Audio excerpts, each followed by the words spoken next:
அப்படின்னா ஜாவால உள்ள data types. ஓகேவா?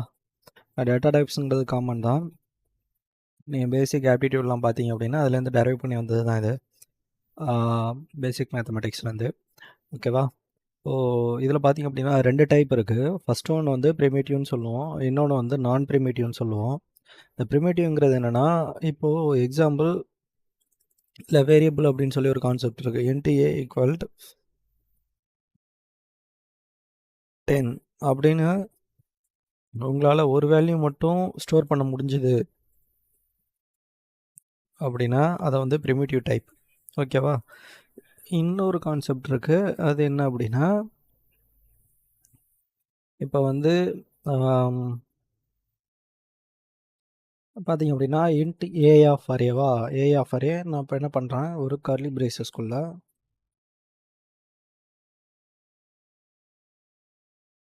நான் வந்து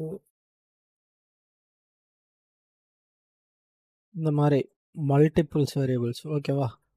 என்ன சொல்கிறேன், மல்டிபிள் வேல்யூஸ் வந்து நான் ஸ்டோர் பண்ணுறேன். ஓகேவா? இதில் பார்த்தீங்க அப்படின்னா ஏ ஈக்குவல் டு 10 அப்படின்னா ஒரு வேல்யூ மட்டும் தான் ஸ்டோர் பண்ணியிருக்கேன். இதில் ஏ ஆஃப் அரே இதில் பார்த்தீங்கன்னா மல்டிபிள் வேல்யூ ஸ்டோர் பண்ணியிருக்கேன்ல, இதுதான் வந்து நான் ப்ரிமிட்டிவ் அப்படின்னு சொல்கிறோம். மோர் தென் ஒன் வேல்யூ ஸ்டோர் பண்ணிங்க அப்படின்னா நான் ப்ரிமிட்டிவ் அப்படின்னு சொல்லுவோம். இதுக்கு எக்ஸாம்பிள் வந்து அரே அண்ட் ஸ்ட்ரிங். ஓகேவா? இப்போ இந்த டேட்டா டைப்பில் வந்து பார்த்திங்க அப்படின்னா பைட் அப்படின்னு சொல்லிட்டு மொத்தம் 8 டேட்டா டைப்ஸ் இருக்குது. ஓகேவா? இதில் ஃபஸ்ட்டு இருக்கிறது என்னென்னா பைட்டு. ஓகேவா? ஸ்மால் லெட்டரில் இருக்கும் first. Byte, short, int, long, float, double, char, boolean. ஓகேவா? இந்த 8 டேட்டா டைப். இந்த 8 டேட்டா டைப்பில் இந்த ஒரு டேட்டா டைப் இருக்குல்ல, இதுக்கு தனியாக ஒரு மெமரி இருக்குது. ஓகேவா? இந்த பைட்டுங்கிற டேட்டா டைப் இருக்க, இதோட மெமரி பார்த்தீங்க அப்படின்னா 1 பைட்டு. இந்த 1 பைட்டை எப்படி கால்குலேட் பண்ணோம் அப்படின்னா, 1 பைட்னா 8 பிட் அப்படின்னு அர்த்தம். இந்த 8 பிட்டை -2^n-1ல சப்ஸ்டியூட் பண்ணணும். இப்போ 8 பிட் இருக்கா, 8 - 1 -2^7 அப்படின்னு சொன்னீங்க அப்படின்னா -128 வரும். 2 to 2^n-1 -1 -128 to 127 வரையும் தான் இதில் வந்து நம்மளால் வேல்யூஸ் வந்து கொடுக்க முடியும். ஓகேவா? அதுக்கு மேலே கொடுத்தீங்க அப்படின்னா அது எடுத்துக்காது. இதுதான் வந்து பைட்டு டேட்டா டைப்போட டீட்டெயில். இதை வந்து டிஃபால்ட் வேல்யூ 0. நீங்கள் பைட்டு எப்படின்னா எப்படி சொல்கிறது, பைட்டு ஏ அப்படின்னு சொல்லிட்டு நீங்கள் வந்து ஒரு செமிகோலன் வச்சுட்டிங்க அப்படின்னா கிளாஸ் லெவலில் அது டிஃபால்ட்டாகவே 0 அப்படின்னு சொல்லி எடுத்துக்கும். இதோட ரேப்பர் கிளாஸ் என்ன அப்படின்னா பைட்டு, பி வந்து கேப்ஸில் இருக்கும், கிளாஸ் நேம் எல்லாமே கேப்ஸில் தான் இருக்கும். இதோட டிஃபால்ட் வேல்யூ 0, ரேப்பர் கிளாஸ் பார்த்தீங்கன்னா பைட்டு. இந்த ரேப்பர் கிளாஸுங்க அப்படின்னா உங்களோட டேட்டா டைப்பை வந்து அவங்க கிளாஸ் ஆப்ஜெக்டாக கன்வெர்ட் பண்ணிவிடுவாங்க. அதுதான் வந்து ரேப்பர் கிளாஸ் அப்படின்னு சொல்லுவோம். அடுத்து ஷார்ட் பார்த்திங்க அப்படின்னா 2 பைட்டு, அதோட வேல்யூ என்னென்னா 16 பிட்டு. அடுத்து இன்ட்டு பார்த்தீங்கன்னா 4 பைட்டு 32 பிட்டு, லாங் 8 பைட்டு 64 பிட்டு, ஃப்ளோட்டு 4 பைட்டு 32 பிட்டு, டபுள் 8 பைட்டு 64 பிட்டு, கேர் 2 பைட்டு 16 பிட்டு. பூலியனுக்கு வந்து டிஃபால்ட்டாக பார்த்தீங்கன்னா ட்ரூ அண்ட் ஃபால்ஸு. இதோட டிஃபால்ட் வேல்யூ பார்த்திங்க அப்படின்னா ஃபால்ஸு. கேரோட டிஃபால்ட் வேல்யூ பார்த்திங்க அப்படின்னா ஸ்பேஸு. நீங்கள் கேரை வந்து டிஃபால்ட்டாக விட்டிங்க அப்படின்னா உங்களுக்கு ஸ்பேஸை மட்டும் தான் கொடுக்கும். ஓகேவா? இதோட ரேப்பர் கிளாஸ் வந்து பூலியன். இப்போ வந்து நம்ம டேட்டா டைப் பற்றி பார்த்துட்டோம். இப்போ ஜஸ்ட் வந்து நம்ம ஒரு ப்ரோக்ராம் எப்படி கிரியேட் பண்ணுறது அப்படின்னு பார்க்குறோம். நான் அப்போ வந்து ஃபஸ்ட்டு ஃபைலில் போயிட்டு ஃபைலில் நியூவில் ஜாவா ப்ராஜெக்ட், என்னோடய ஜாவா ப்ராஜெக்ட் கொடுத்துக்கிறேன். ஜாவா ப்ராஜெக்ட் நேம் நான் என்ன வைக்கிறேன் அப்படின்னா just Java underscore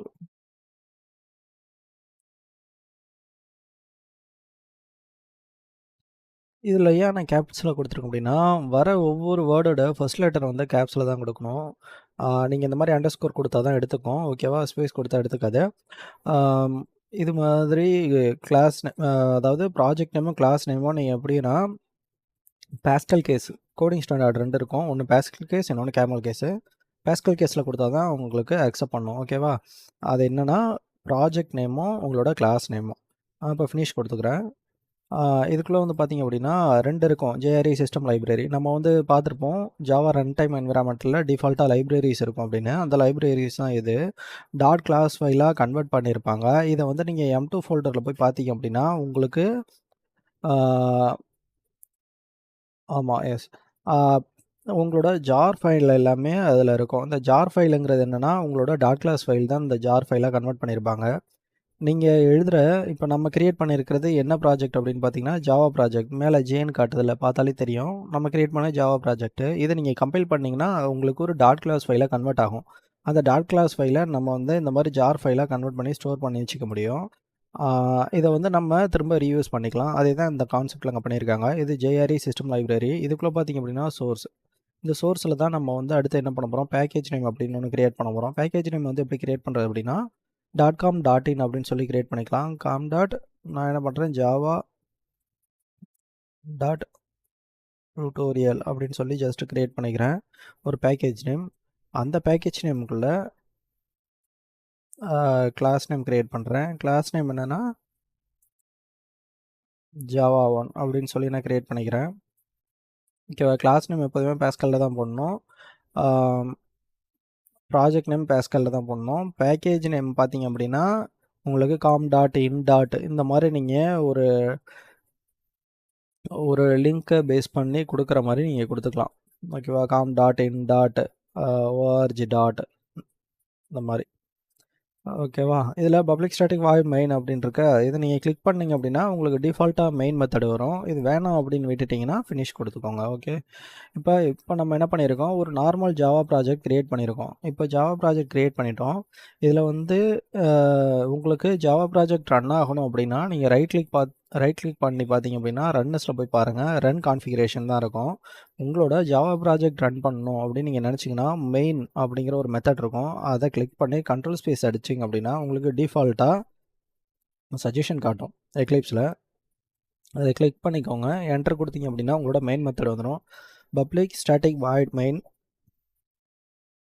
string array arguments அப்படின்ட்டு இருக்கா. இதில் பப்ளிக்ங்கிறது பார்த்தீங்க அப்படின்னா ஆக்சஸ் ஸ்பெசிஃபையர், ஸ்டாட்டிக்ங்கிறது பார்த்தீங்க அப்படின்னா உங்களுக்கு சொல்கிறேன். இது வந்து ஒரு கீவேர்டு ஸ்டாட்டிக்ங்கிறது அப்படின்னா இது என்னென்னா மெமரி மேனேஜ்மெண்ட்டுக்கு யூஸ் ஆகுது. அது மட்டும் இல்லாமல் நான் அதை பற்றி நெக்ஸ்ட் வீடியோவில் எக்ஸ்பிளைன் பண்ணுறேன் டெப்த்தாக. ஏன்னா நம்ம கீவேர்ட் பார்க்கும்போது உங்களுக்கு இது வரும், அப்புறம் வேரியபிள்ஸ் பார்க்கும்போதும் வரும். ஓகேவா? அடுத்து பார்த்திங்க அப்படின்னா வாய்டு. இது ஜஸ்ட்டு ஸ்டாட்டிக்ங்கிறது என்னென்னா கீவேர்டுங்கிறது ஞாபகம் வச்சுக்கோங்க. வாய்டுங்கிறது பார்த்திங்க அப்படின்னா ரிட்டன் டைப்பு. இதை நீங்கள் கிளிக் பண்ணாலே உங்களுக்கு தெரியும். ரிட்டன் டைப் பார்த்திங்க அப்படின்னா என்ன கொடுக்குது அப்படின்னா இந்த மெத்தடோட ரிட்டன் டைப்பு நான் உள்ளே எதுவுமே ரிட்டன் பண்ணல, அதனால் எனக்கு வாய்டுன்னு ரிட்டன் பண்ணுது. இந்த இடத்துல நீங்கள் இன்ட்டு ஸ்ட்ரிங்கு இந்த மாதிரி எதாவது கொடுத்தீங்க அப்படின்னா நீங்கள் ரிட்டன்னு கொடுத்து ஒரு ஸ்ட்ரிங்கையோ ஒரு இன்டீஜரையோ ரிட்டன் பண்ணுறீங்க. அதனால் அந்த மெத்தடுக்கு ரிட்டன் டைப் சேஞ்ச் ஆகுது அப்படின்னு அர்த்தம். இப்போ இந்த இடத்துல வாய்டுன்னு இருக்கிறதெல்லாம் எதுவுமே ரிட்டன் பண்ணல. மெயினுங்கிறது நம்ம மெத்தட் நேமு. ஸ்ட்ரிங்குங்கிறது ஏன் கொடுத்துருக்கோம் அப்படின்னா ஸ்ட்ரிங்கு வந்து ஸ்ட்ரிங் ஆஃப் அரே ஏன் கொடுத்துருக்கோன்னா ஸ்ட்ரிங்கு வந்து பார்த்திங்க அப்படின்னா எல்லா கேரக்டரையும் வந்து அக்செப்ட் பண்ணும். எக்ஸாம்பிள் பார்த்திங்க அப்படின்னா நீங்கள் ஸ்பெஷல் கேரக்டர் கொடுக்கலாம். அதுக்கப்புறம் பார்த்திங்க அப்படின்னா ஆல்ஃபா நியூமெரிக்ஸ் வேல்யூஸ் கொடுக்கலாம். இது எல்லாமே கொடுக்குறதால தான் இவங்க வந்து டிஃபால்ட்டாகவே ஸ்ட்ரிங் அரே ஆர்குமெண்ட்ஸாக இதில் யூஸ் பண்ணுறாங்க. உங்களோட ஆர்குமெண்ட்ஸ் இந்த இடத்துல நீங்கள் என்ன வேணாலும் சேஞ்ச் பண்ணி வச்சுக்கலாம். ஓகேவா? இப்போ ஜஸ்ட்டு நான் இதில் ஆர்குமெண்ட்ஸ்னு மட்டும் வச்சுருங்க. ஏன்னா இது டிஃபால்ட்டாக உள்ளது. இப்போ இந்த மெத்தட் இருந்தால் மட்டும்தான் உங்களால் ரன் பண்ண முடியும். ரைட் கிளிக் கொடுத்து இதில் ரன்னஸ் கொடுத்தீங்க அப்படின்னா ஜாவா அப்ளிகேஷன் அப்படின்னு சொல்லிட்டு வரும். நம்ம அங்கே கொஞ்சம் டீட்டெயில் பார்த்துருப்போம்ல, அதெல்லாம் நம்ம அங்கே பார்க்கலாம். எக்ஸாம்பிள் வந்து நம்ம வந்து அங்கே பார்த்தோமா இன்ட்டு ஃபஸ்ட்டு வந்து பைட்டுங்கிற ஒரு டேட்டா டைப் பார்த்தோம். அதில் ஏ அப்படின்னு சொல்லி நான் கொடுத்துக்கிறேன். ஓகேவா? அடுத்து திரும்ப பைட் அப்படின்னு சொல்லி பி ஈக்குவல் டு 1 அப்படின்னு சொல்லி நான் கொடுக்குறேன். இதெல்லாம் பார்த்தீங்க அப்படின்னா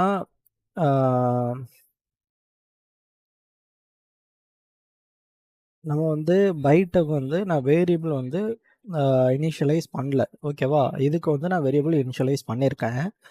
இதுக்கு நம்ம இனிஷியலைஸ் பண்ணல அப்படின்னா இதில் நம்ம பார்த்துருப்போம். இதோட வேல்யூ என்ன அப்படின்னா 0 அப்படின்னு சொல்லி.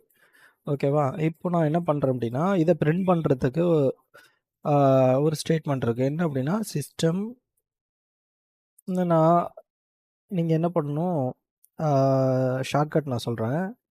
SYSOUT அப்படின்னு சொல்லி அடிச்சிங்க அப்படின்னா இதோட சிஸ்அவுட் பிரிண்ட் எப்படி வரும்னு பார்த்தீங்க அப்படின்னா system.out.println. ஓகேவா? சிஸ்டம்ங்கிற கிளாஸு இந்த கிளாஸுக்குள்ளே உள்ள இந்த மெத்தடு மூலயமா தான் நம்ம வந்து இதை பிரிண்ட் பண்ண போகிறோம். ஓகே, இந்த சிஸ்டம் டாட் அவுட் டாட் பிரிண்ட்எல்எனில் எப்படி இதை பிரிண்ட் பண்ணணும் அப்படின்னா, டைரெக்டாக கொடுத்தா பிரிண்ட் ஆகாது. இப்போ நம்ம கொடுத்துருக்கிறது ஒரு class object, sorry class level variable. அதாவது இது கிளாஸு, இந்த கிளாஸுக்குள்ளே கர்லி பிரேசஸ் இருக்கா, இந்த கர்லி பிரேசஸுக்கு ஒரு மெத்தடுக்கும் மேலே இருந்துச்சு அப்படின்னா, கிளாஸ் லெவலில் இருந்துச்சு அப்படின்னா அதை வந்து கிளாஸ் வேரியபிள் அப்படின்னு சொல்லுவோம். இது போல் கிளாஸ் லெவல் வேரியபிளையோ இல்லை ஒரு மெத்தடையோ அந்த பர்டிகுலர் கிளாஸில் நீங்கள் கால் பண்ணணும் அப்படின்னு நீங்கள் நினச்சிங்கன்னா அதுக்கு ஆப்ஜெக்ட் அப்படின்னு சொல்லி ஒன்று க்ரியேட் பண்ணணும். அதுக்கு ஒரு மெமரி க்ரியேட் பண்ணணும். மெமரி எப்படி க்ரியேட் பண்ணுறது அப்படின்னா, ஜாவாங்கிறது என்னோடய கிளாஸ் நேம். இது ரெஃபரன்ஸ் நேம் நீங்கள் என்ன வேணாலும் வச்சுக்கலாம்.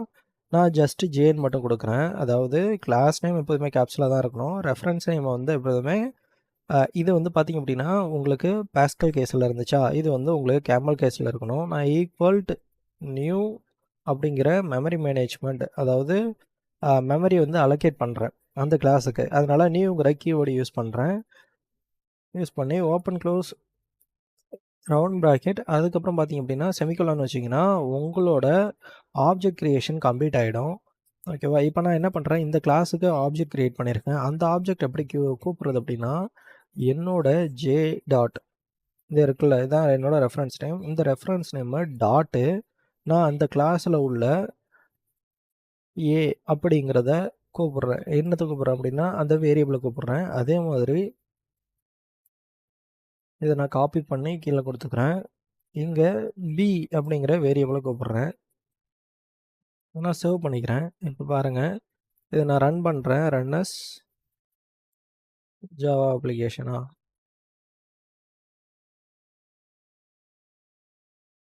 இங்கே பாருங்கள், என்னோடய டிஃபால்ட் வேல்யூ என்ன அப்படின்னா பைட்டுக்கு ஏ, பைட்டு பிக்கு 1 கொடுத்துருந்தேன் நான். அதனால் எனக்கு டேரெக்டாக 1 பிரிண்ட் ஆகிருக்கு. இதில் பார்த்திங்க அப்படின்னா பைட்டுக்கு டிஃபால்ட் வேல்யூ பார்த்திங்க அப்படின்னா நமக்கு 0 பிரிண்ட் ஆகிருக்கு. ஓகேவா? இப்போது அதே மாதிரியே byte short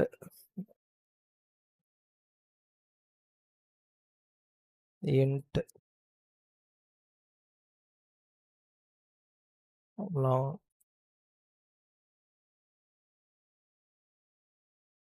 byte short int long root,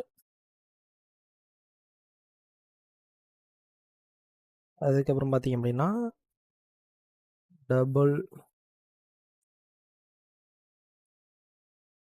அதுக்கப்புறம் பார்த்திங்க அப்படின்னா கேர்,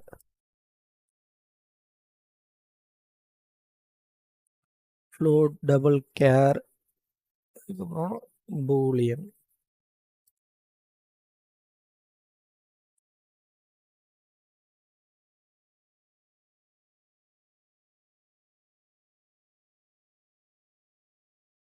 ஓகேவா? இப்போ நான் என்ன பண்ணுறேன், இதை நான் காப்பி பண்ணி கொடுத்துக்கிறேன். இதில் சி டி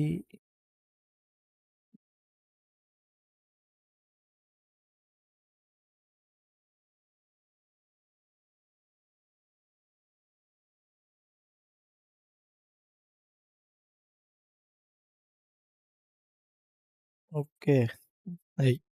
இப்போ நான் என்ன பண்ணுறேன், என்னோட இங்கே மேலே என்னெல்லாம் வேரியபிள் கொடுத்துருந்தனோ அந்த வேரியபிள் எல்லாத்தையுமே நாங்கள் கீழே கால் பண்ணியிருக்கேன். பார்த்தா தெரியும் உங்களுக்கு.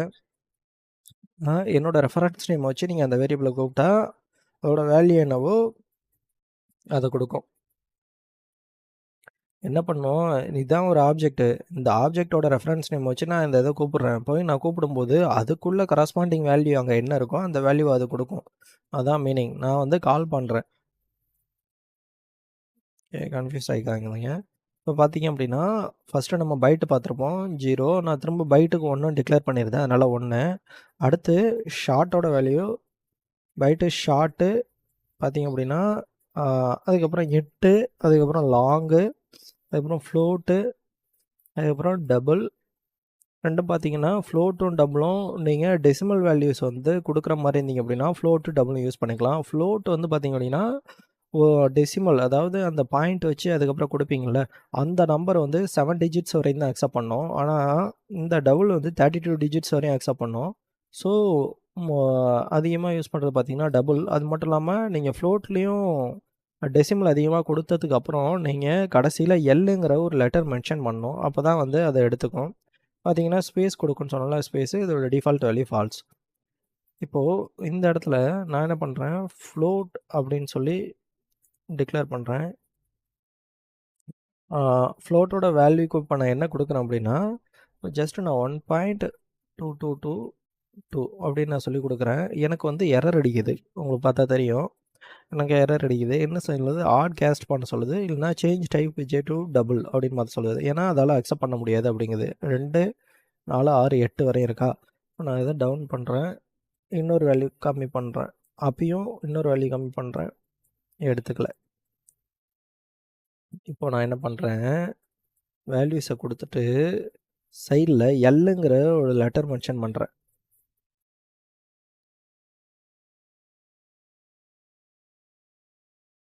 இருக்கு.